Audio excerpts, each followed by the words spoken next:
আজকে আমরা পঞ্চম শ্রেণীর প্রাথমিক গণিত বিষয়ে গাণিতিক প্রতীক অধ্যায় 4-এ গাণিতিক প্রতীকে দুটি সমস্যা নিয়ে আমরা আলোচনা করব।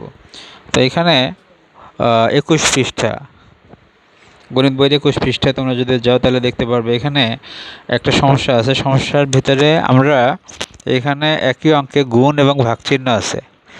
দেখো এখানে কি আছে? গুণ এবং ভাগ চিহ্ন। তো আমরা বরাবর জানি এখানে গুণের কাজ আগে করতে হয় না ভাগের কাজ আগে করতে হয়? ভাগের কাজ আগে করতে হয়। কিন্তু ভাগের কাজ আগে করলেও যদি একই ব্র্যাকেটের ভিতরে থাকে, প্রথম বন্ধনীর ভিতরে যদি থাকে, তাহলে সেই ক্ষেত্রে আমরা বাঁ দিকে যে চিহ্নটা আছে, আমরা বাঁ পাশে যে চিহ্নটা আছে সেই কাজটা আগে করব। এখানে নর্মালি দেখো 7কে 2 দিয়ে ভাগ করা কষ্টসাধ্য, তাই না? 7কে 2 দিয়ে ভাগ করা কষ্টসাধ্য। এই জন্য আমরা 7 দিয়ে 2 দিয়ে ভাগ করতেও যাব না, কারণ আমাদের নিয়মটা কি? নিয়মটা হচ্ছে যে যদিও ভাগের কাজ আগে, তারপরেও আমরা বাঁ দিক থেকে আসব, বাঁ দিকে যে চিহ্নটা আগে থাকবে সেই চিহ্নের কাজটা আমরা আগে করব, তারপরে পরের কাজটা করব। এখন দেখো 4 এবং 7 মাঝখানে কী চিহ্ন আছে? গুণন চিহ্ন। 4 7 কত হয়? 28। তাহলে আমরা যদি সমাধানটা করি তাহলে আমরা লিখব 4 7 28 ভাগ 2। এখন এই 28কে 2 দিয়ে ভাগ করলে আমরা কত পাবো? 14। 14 দুগুণে 28। এভাবে আমরা সমাধানটা করতে পারি। একই সমস্যা একই পেজে আমরা আরেকটা সমস্যা আমরা পেয়ে যাব। এখানে সমস্যাটা হলো এরকম।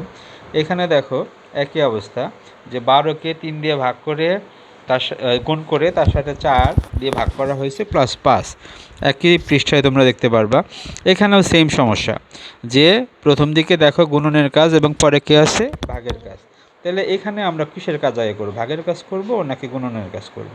তো আমরা জানি সাধারণত ভাগের কাজ আগে, কিন্তু এখনকার নিয়মে বলা হয়েছে কি, যে আমরা যদি ভাগ এবং গুণনের কাজ যদি থাকে, তাহলে বাঁ দিক থেকে যে চিহ্নটা আগে আসবে সেই চিহ্নের কাজ আমরা আগে করব। তাহলে বাঁ দিকে আছে আমাদের কত? 12 গুণন 3 এবং গুণন আছে। তাহলে আমরা এই 3কে 4 দিয়ে ভাগ না করে আমরা 12কে 3 দিয়ে গুণ করব। তাহলে 3 12 কত? 3 12 36।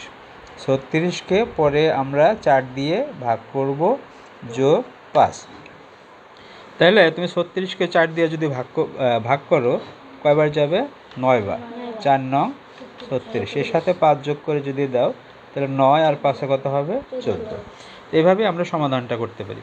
একইভাবে চতুর্থ শ্রেণীতে গাণিতিক প্রতীক যে ষষ্ঠ অধ্যায় আছে, সেখানে যদি আমরা যাই, সেখানে আমরা দুইটা অঙ্ক দেখতে পারবো। একটা দেখো 32 ভাগ 8 ভাগ 4। এখন এখানে দুইটা ভাগ চিহ্ন আছে। এখন আমরা কোন ভাগ চিহ্নের কাজ আগে করব? তো আমরা একটু আগে বললাম যে হ্যাঁ, বাঁ দিকে যে চিহ্নটা থাকবে আমরা সেই, যদি গুণ ভাগ থাকে বাঁ দিকে যে চিহ্নটা থাকবে তার কাজে আমরা আগে করব। তাহলে এখানে দেখো বাঁ দিকে এখন কি আছে? এখানে ভাগ আছে, পরে আরেকটা ভাগ আছে। তাহলে আমরা নর্মালি শুরু করব এখান থেকে। 32কে 8 দিয়ে যদি ভাগ করি, 4 8 32, 4। এটাকে আবার যদি 4 দিয়ে ভাগ করি, না, 4কে 4 দিয়ে ভাগ করলে কয়বার যাবে? একবার যাবে। আচ্ছা, ওই পৃষ্ঠায় তোমরা আরেকটা দেখতে পারবা, যে যদি এরকম ব্র্যাকেট থাকে, এখানে তো আমরা বললাম বাঁ দিকে যে চিহ্নটা থাকবে সেই চিহ্নটা আমরা আগে করব, হ্যাঁ। কিন্তু এখানে দেখো সেম সমস্যা, কিন্তু এখানে আমরা এই প্রথমে ভাগ চিহ্ন, পরে আবার একটা ভাগ চিহ্ন আছে, তাই না? এখন আমি কোনটার কাজ আগে করব এখানে? তাহলে এখানে আমরা জানি বন্ধনের একটা ব্যাপার আছে, যে এখানে আছে প্রথম বন্ধনী, তাই না? তাহলে আমাদের অবশ্যই কী করতে হবে? প্রথম বন্ধনীর কাজ আগে করতে হবে। তাহলে সামনে যে 32 আছে, 32 আমরা ঠিকই রেখে দেব। 32 ভাগ, এখানে 4কে 2 দিয়ে ভাগ করলে কত হবে? 2। আর 32কে 2 দিয়ে ভাগ করলে হবে 16।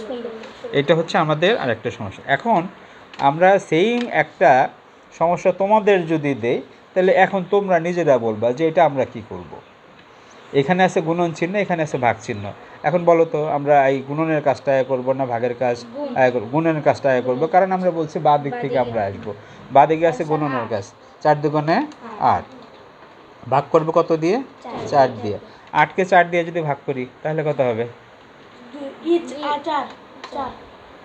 8কে 4 দিয়ে ভাগ করি, শ্যাম বলো তো, 4 কত ঘরের নামতো বলবো? 8-এর ঘরের না 4-এর ঘরের? হ্যাঁ, 4-এর ঘরের নামতো বলো দেখে। 4 দুগুণে 8, 2 বার গেল। 8কে 4 দিয়ে ভাগ করলে হয় 2। কি এরকম চিহ্ন থাকলে কি সমাধান করতে পারবা তোমরা? পারবা? জি। Very good, thank you.